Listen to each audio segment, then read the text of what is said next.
Hi, Clay. Sorry this has been happening, but thanks for giving me a chance to answer so we can all learn from your question, which is, what do we do when chronic lack of sleep leads to shakiness and weird tingling pain in our arm that gets even worse as we are trying to sleep?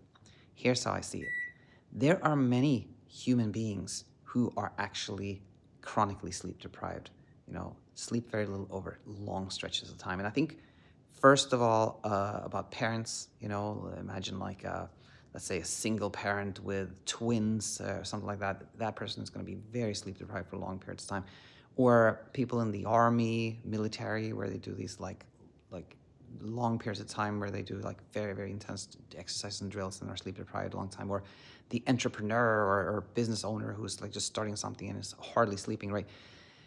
These individuals, these people, these groups of people are sleep deprived and will feel tired, no doubt, but will not have any shakiness, weird pain, weird tingling that intensifies as we fall asleep. That does not come from sleep deprivation. So where do these symptoms come from? They come from fear. They come from a place when we are concerned about the fact that we're not sleeping enough. We're fearful of being awake. We think of not sleeping as a threat, a danger. Our alarm signals are going off. Our brain is in overdrive, in protection mode, and that makes us shake. It makes us shake. It makes us have weird jerks, tinglings, pain, odd sensation in the stomach. All these things are part of what we experience when our mind is in the threatened state.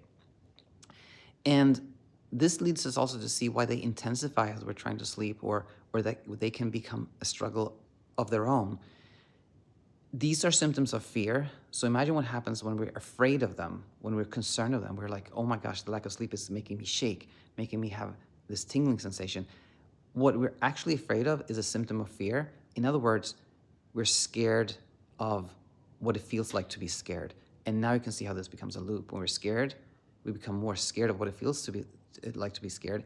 And that's why it happens as we're trying to fall asleep. As we're wanting to fall asleep, that's when we're really afraid of not sleeping, right? So when we see all this, we see that there's no real danger, no real threat. We've just become scared of what it feels like to be scared.